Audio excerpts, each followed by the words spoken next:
जय हिंद दोस्तों। हम लोगों ने कल टेस्ट 5 का हाफ पार्ट देख चुके हैं।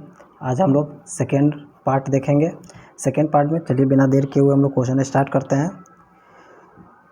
तो हमारा फर्स्ट क्वेश्चन है जलप्रपात, यानी 50 नंबर क्वेश्चन का जलप्रपात और स्थिति की बात करता है। जलप्रपात और स्थिति की बात करता है। एंजल जलप्रपात, एंजल जलप्रपात कहाँ पे? एंजल जलप्रपात हमारा दक्षिण अमेरिका के वेनेजुएला में। नियाग्रा कहाँ है? तो कनाडा और यूएसए के सीमा पर पड़ता है। विक्टोरिया कहाँ है? जाम्बिया और जिम्बाब्वे के सीमा पर पड़ता है। क्लियर? एंजल कहाँ? दक्षिण अमेरिका वेनेजुएला। नियाग्रा कहाँ है? कनाडा और यूएसए के सीमा पे है। विक्टोरिया कहाँ है? जाम्बिया और जिम्बाब्वे की सीमा पे है। तो इसका आंसर कौन सा हो जाएगा? 1 का 2, 2 का 3, 1 का 2, 2 का 3, सी। क्लियर? नेक्स्ट क्वेश्चन है नदी के उत्थित तटों को क्या कहते हैं? नदी के उत्थित तटों को क्या कहते हैं? तो तटबंध कहते हैं। क्लियर? नदी के उत्थित तटों को तटबंध कहते हैं। नदी मार्ग के संदर्भ में निम्न कथनों पर विचार कीजिए। नदी मार्ग के संदर्भ में निम्न कथनों पर विचार कीजिए, कौन से सही है? समुद्र तक पहुँचते पहुँचते नदी का प्रवाह धीमी होकर कई अनेक धाराओं में विभाजित हो जाता है, जिसे सरिताएं कहा जाता है। सरिताएं कहा जाता है। केवल उन्हीं मुहानों पर डेल्टा का निर्माण होता है जहां पर अवसादों का संग्रहण होता है। बिल्कुल सही, ये सही है, ये भी सही है, लेकिन यहाँ पे सरिताएं नहीं हुआ। नदी की धारा क्या कहता है? प्रवाह धारा अनेकों धाराओं में बह जाता है, तो इसको नदी, सरिता का मतलब ही होता है नदी, तो इसलिए नदी से हटकर नदी नहीं होगा, इसको वितरिका कहा जाता है। तो ये हमारा गलत होगा, इसका आंसर हो जाएगा बी, केवल 2। समुद्री तरंगों के कार्यों के संबंध में निम्न कथनों पर विचार कीजिए। क्या है? समुद्री तरंगों के कार्यों के संबंध में निम्न कथनों पर विचार कीजिए। समुद्री तरंगें लगातार सैलों से टकरा कर दरार का निर्माण करती है, और यही दरार समय के साथ चौड़ी एवं बड़ी होकर तटीय मेहराब का निर्माण करता है। बिल्कुल गलत। तटीय मेहराब का निर्माण क्या करता है? अपरदन और निक्षेपण की वजह से होता है, न कि टकराकर दरारें का निर्माण करता है, चोरी हो जाता है उससे होता है। इसलिए स्टेटमेंट नंबर 1 बिल्कुल गलत है। समुद्री गुफाओं के समय के साथ बड़े होते जाने के कारण इनमें केवल छत ही बचती है, जिसे समुद्री गुफा कहा जाता है। ये भी गलत है। समुद्री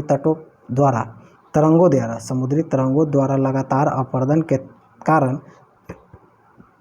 तटीय मेहराब के छत भी टूट जाता है और केवल दीवारें ही बचती है, जिन्हें समुद्री भुरगु कहा जाता है। बिल्कुल, ये भी गलत है। कौन से कथन सत्य है? इसमें से कोई नहीं होगा, डी आंसर होगा। अब आते हैं हम लोग 54 नंबर क्वेश्चन में। समुद्री तरंगें किनारों का अवसाद जमा कर क्या निर्माण करती है? समुद्री तरंगें किनारों पर अवसाद जमा करके क्या निर्माण करती है? तो समुद्री पुलिन निर्माण करती है। हिमनद के द्वारा लाए गए पदार्थ जैसे छोटे छोटे सैले, रेते एवं तलछट मिट्टी के निक्षेपित होने से किस प्रकार के स्थलाकृति का निर्माण होता है? तो इसमें होगा हिमनद जलोढ़। नेक्स्ट क्वेश्चन है, इसको थोड़ा छोटा कर लूँ ताकि पूरा दिखे। बिल्कुल सही। नेक्स्ट क्वेश्चन है सूची 1 को सूची 2 से मिलाना है। छत्रक सेल क्या है?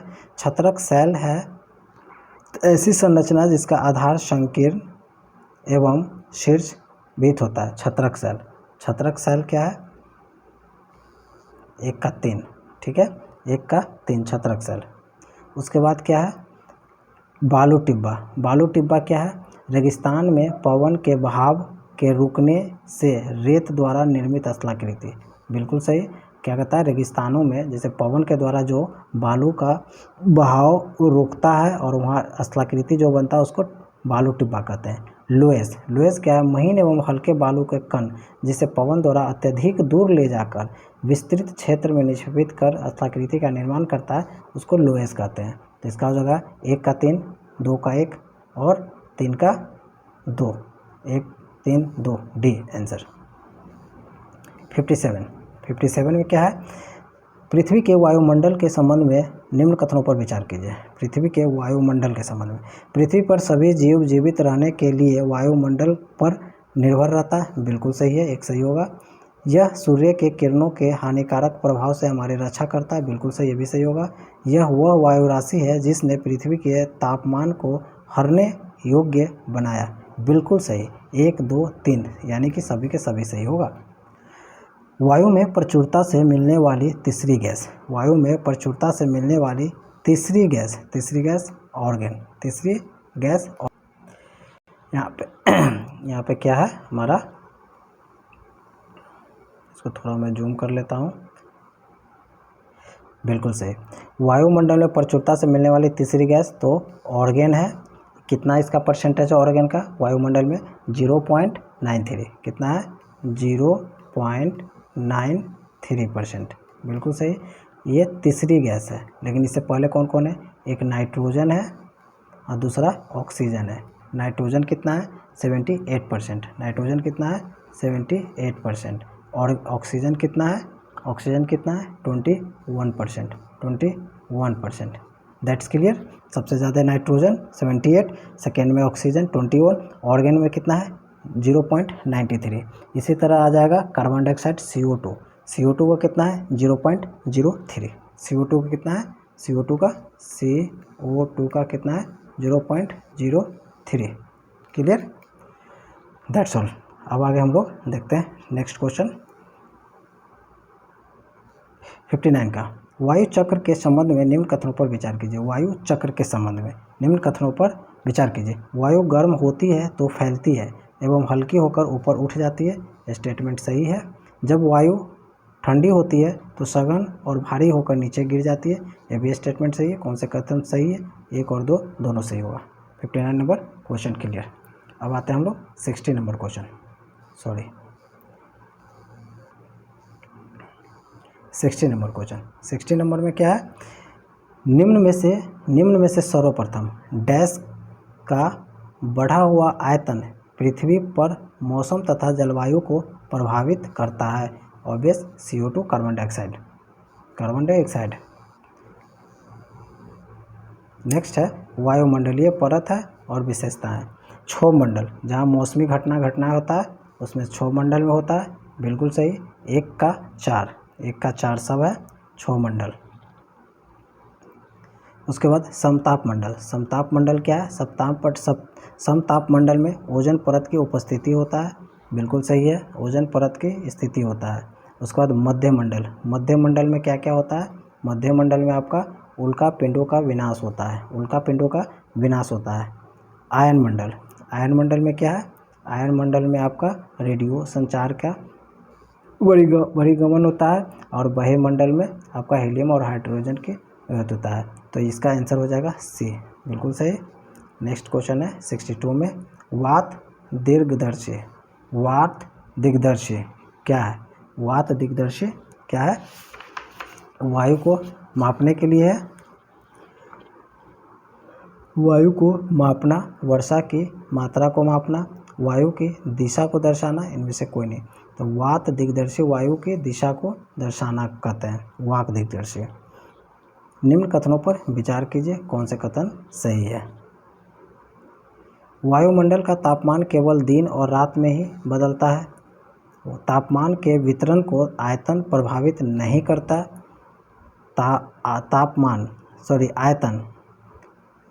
तापमान की मात्रा भूमध्य रेखा से ध्रुवों की ओर जाने पर बढ़ता है।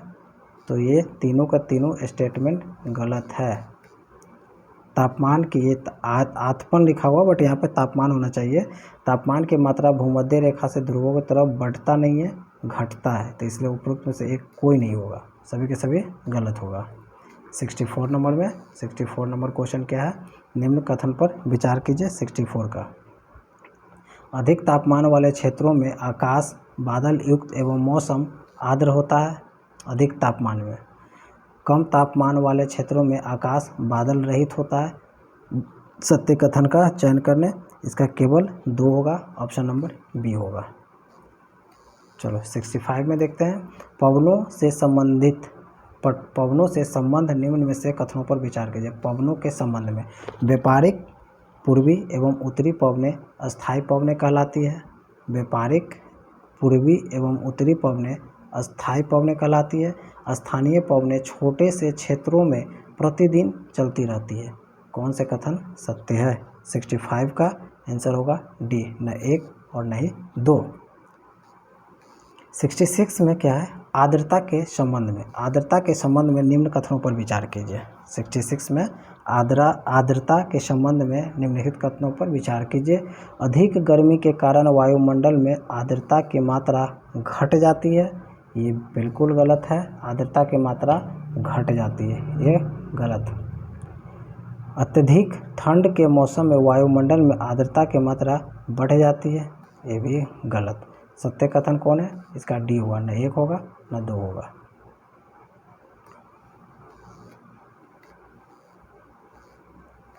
नेक्स्ट है 57। किसी वायुदाब पेटी को हॉर्स अक्षांश भी कहा जाता है। किस वायुदाब पेटी को हॉर्स अक्षांश भी कहा जाता है? भूमध्य रेखा निम्न वायुदाब पेटी, उपोष्ण वायु, अधोध्रुवी निम्न, या उपरोक्त में से कोई नहीं। 67 का आंसर होगा। उपोष्ण वायुदाब की पेटी कहा जाता है। उपोष्ण वायुदाब की पेटी को हॉर्स अक्षांश भी कहा जाता है। क्लियर। पृथ्वी पर जल के वितरण, पृथ्वी पर जल के वितरण के संबंध में निम्नलिखित कथनों पर विचार करना है। जल के वितरण, कौन से कथन सही है? पृथ्वी की सतह 2/3 भाग में जल से ढका हुआ है। सॉरी, ये 3/4 भाग में है, तो ये हमारा गलत हो गया। पृथ्वी पर मौजूद संपूर्ण जल के वितरण में से बर्फ छत्रक के रूप में केवल 3% जल है, ये भी गलत होगा। कि इसका आंसर डी होगा, 69 नंबर। निम्न में से कौन सा कथन सत्य है? निम्न में से कौन सा कथन सत्य है? महासागरों की औसत लवणता 31 भाग प्रति 1000 ग्राम होता है। क्या कहता है? महासागरों की औसत लवणता 31 भाग प्रति ग्राम। मृत सागर की लवणता 310 ग्राम प्रति लीटर। मृत सागर इजराइल एवं जॉर्डन के सीमा पर स्थित है। उपरोक्त में से कौन से कथन सही है? 69 का, इसका सी होगा आंसर। मृत सागर इजराइल एवं जॉर्डन की सीमा पर स्थित है, बिल्कुल सही। नेक्स्ट क्वेश्चन आता है 70 नंबर क्वेश्चन का, कौन से सही उत्तर चुनना है। क्लियर। 70। महासागरीय सतह पर जल लगातार उठता और गिरता रहता है, जिसे तरंग कहते हैं।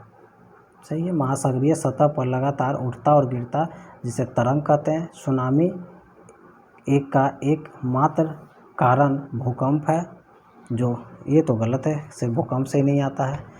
2003 में भारत के तटीय क्षेत्रों में आए सुनामी के कारण अंडमान और निकोबार द्वीप समूह में इंदिरा पॉइंट डूब गया, ये भी गलत है। तो इसका आंसर केवल और केवल एक आंसर होगा। 71 नंबर। सहारा मरुस्थल माली, इजराइल, नाइजीरिया, सूडान जैसे 11 देशों में फैला हुआ है। सहारा मरुस्थल का क्षेत्रफल भारत के क्षेत्रफल का लगभग 5वां हिस्सा के बराबर है। 71 नंबर का 1 और 2 दोनों के दोनों गलत है, दोनों के दोनों। चलिए तो ठीक है, इसमें असत्य कथन दोनों में से नहीं है, क्योंकि सहारा मरुस्थल माली, नाइजर, सूडान जैसे 11 देशों में तो फैला हुआ है, बिल्कुल सही है। सहारा मरुस्थल का क्षेत्रफल भारत के क्षेत्रफल का लगभग 5वां हिस्सा के बराबर है, 5वां हिस्सा के बराबर है। ये 8.54 लाख वर्ग किलोमीटर में सहारा है। कितना है? 8.54। और भारत का कितना है? 32.8 8 चौक 32, ये तो हमारा गलत हो गया, 5वां नहीं हो सकता है। माली, नाइजर, सूडान जैसे 11 देशों में फैला हुआ है, ये तो है, लेकिन असत्य कथन दोनों के दोनों का, क्योंकि यहाँ पे नाइजीरिया नहीं होगा, यहाँ पे नाइजर होगा, नाइजर, इसीलिए ये भी स्टेटमेंट गलत हो गया। ठीक है, नेक्स्ट क्वेश्चन देखते हैं हम लोग 72 नंबर क्वेश्चन में। 72 में असत्य कथन इसमें भी चुनना है। शीत ध्रुवीय प्रदेशों की टुंड्रा वनस्पति में मॉस और लाइकन सम्मिलित है। क्या था? शीत ध्रुवीय प्रदेशों में की टुंड्रा वनस्पति में मॉस, लाइकन सम्मिलित है। ब्रह्मकमल एक लैक्टेस प्रदान करने वाली वनस्पति है। इसमें केवल 2 आंसर होगा। 73 का कारगिल सिंधु नदी के बाईं ओर जबकि लेह सिंधु की दाईं ओर अवस्थित है। देहरा गोम पास सिक्किम में स्थित प्रसिद्ध बौद्ध मठ है। सत्य कथन का चयन करना है। इसमें न 1 होगा और न 2 होगा, इसका डी आंसर होगा। क्लियर। 74 नंबर क्वेश्चन में देखते हैं। सिंधु नदी जम्मू कश्मीर से होकर गुजरती है। सिंधु नदी जम्मू कश्मीर से होकर गुजरती है। श्वेत नदी सिंधु नदी की बाईं तरफ से मिलने वाली सहायक नदी है। सत्य कथन का चयन करना है।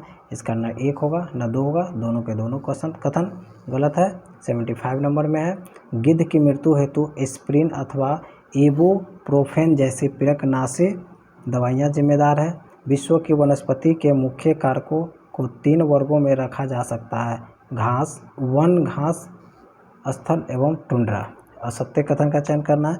75 में केवल 2 असत्य है। नेक्स्ट क्वेश्चन देखते हैं। 76 नंबर में सिटीज का विस्तार the conservation of international trade in endangered species of wild fauna and flora.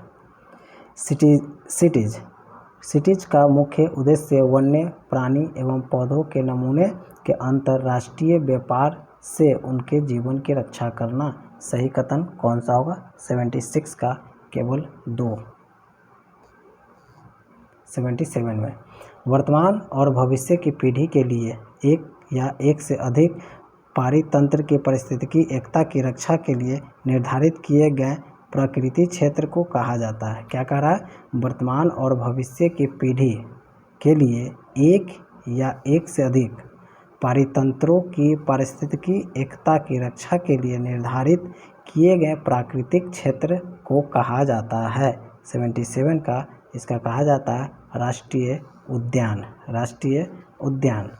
78 में सामान्यतः संसाधनों को प्रकृति और मानवीय निर्मित में वर्गीकृत किया गया।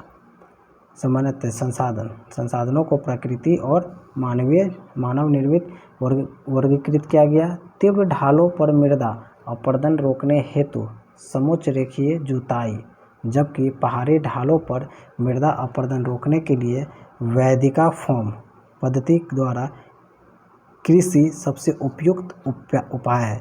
78 का इसका न 1 होगा न 2 होगा, क्योंकि संसाधनों की प्रकृति मानव निर्मित और मानव वर्गीकृत किया गया है। इसका न 1 होगा न 2 होगा। नेक्स्ट 77 नंबर है।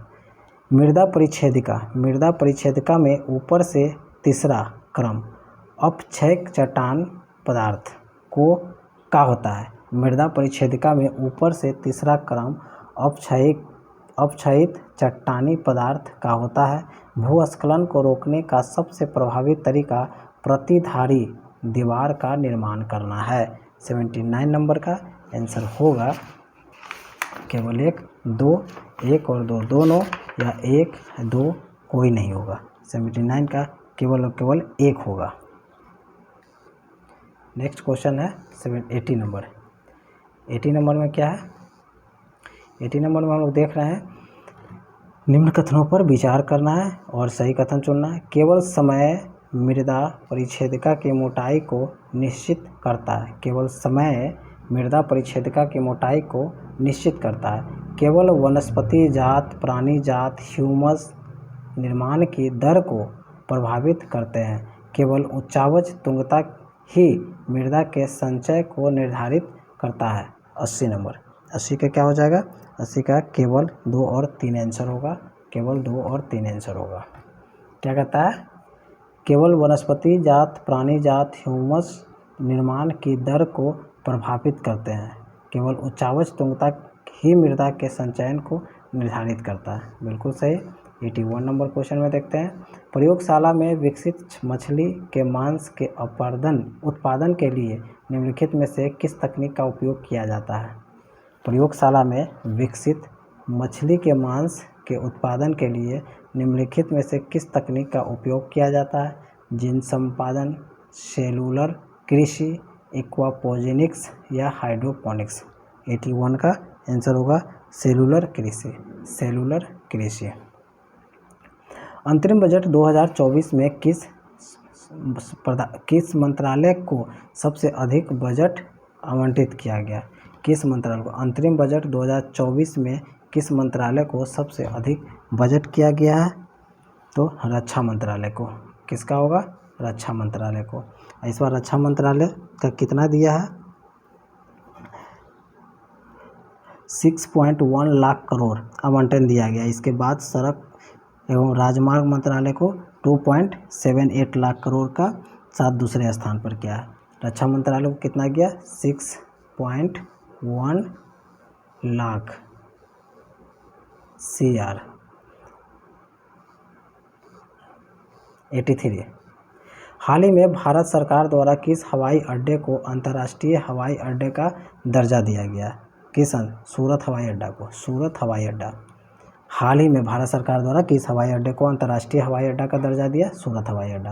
Global gender gap report. Global gender gap report किसके द्वारा प्रकाशित किया जाता है? विश्व आर्थिक मंच। विश्व आर्थिक मंच द्वारा।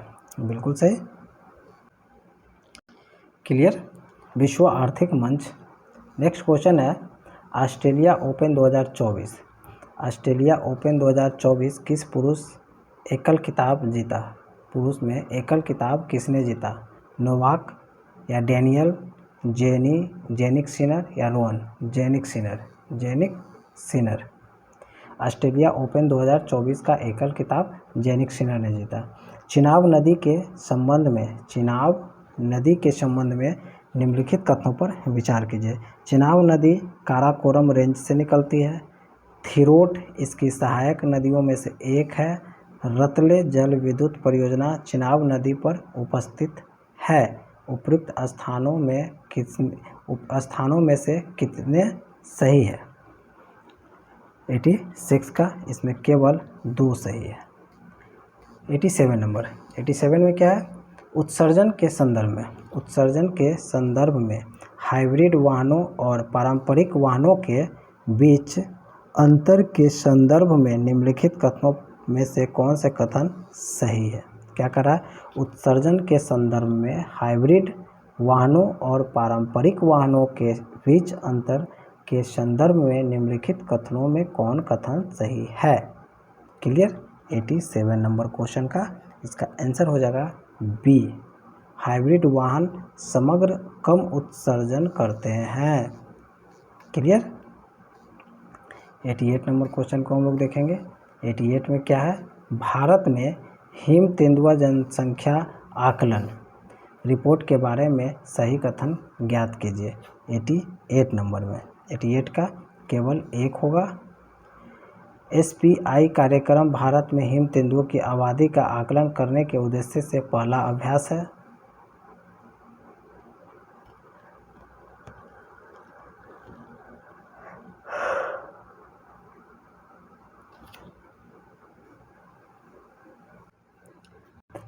क्या करा था? भारत हिम तेंदुआ जनसंख्या की रिपोर्ट में, तो ये क्वेश्चन ऑप्शन नंबर 1 सही है। सब ऑप्शन 1 सही है क्योंकि ये भारत का पहला अभ्यास है।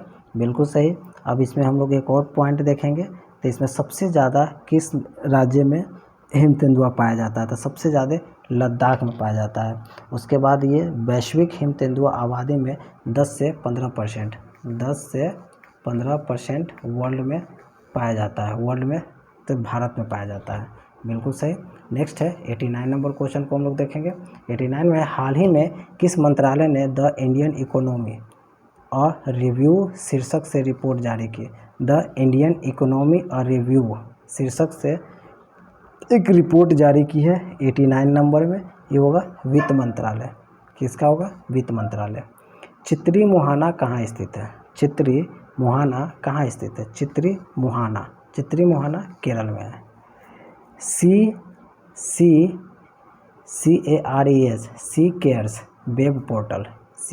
वेब पोर्टल जिसे हाल ही में समाचारों में देखा गया है, किस क्षेत्र से है? 91 का कोयला क्षेत्र से होगा इसका।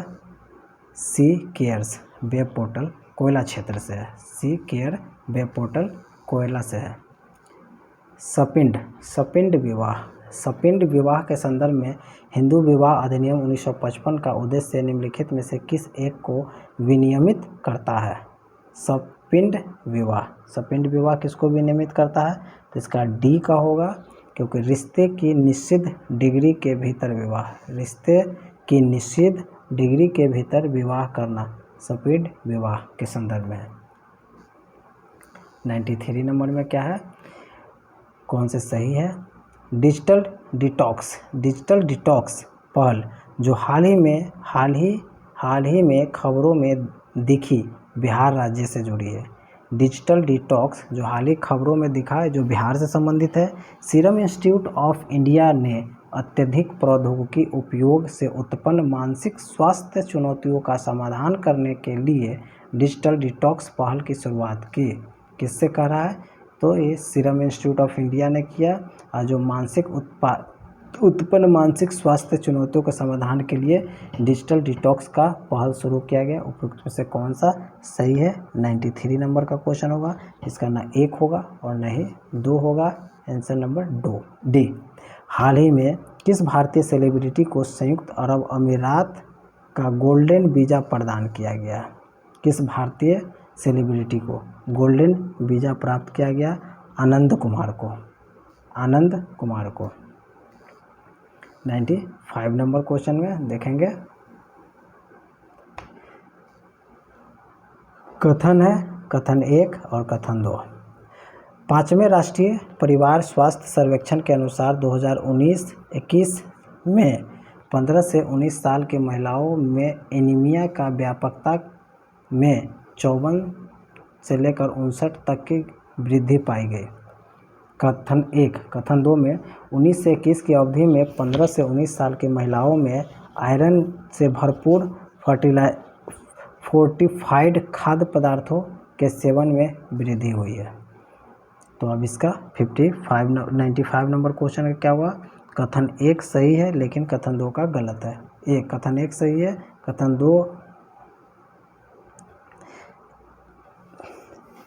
कथन 1 सही है, लेकिन कथन 2 गलत है।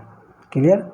यानी कि 5वें राष्ट्रीय परिवार स्वास्थ्य सर्वेक्षण अनुसार 2019-21 में 15 से 19 साल की महिलाओं को एनीमिया की व्यापकता से 54.1% से 59.1 तक की वृद्धि हुई है। तो कथन 1 सही है, लेकिन 2 में क्या है? 19 से 21 की अवधि में 15 से 19 साल की महिलाओं को आयरन से भरपूर फोर्टिफाइड खाद्य पदार्थों के सेवन में वृद्धि हुई है, जो कथन गलत है। नेक्स्ट कथन देखेंगे। नेक्स्ट क्वेश्चन देखेंगे 96 नंबर। विश्वविद्यालय अनुदान आयोग यूजीसी के संदर्भ में निम्नलिखित कथनों पर विचार कीजिए। 96 नंबर में क्या होगा? 96 में इसका उद्देश्य भारत में सभी विश्वविद्यालय के लिए समान प्रवेश मानक निर्धारित करना। यूजीसी का क्या काम है कि भारत के सभी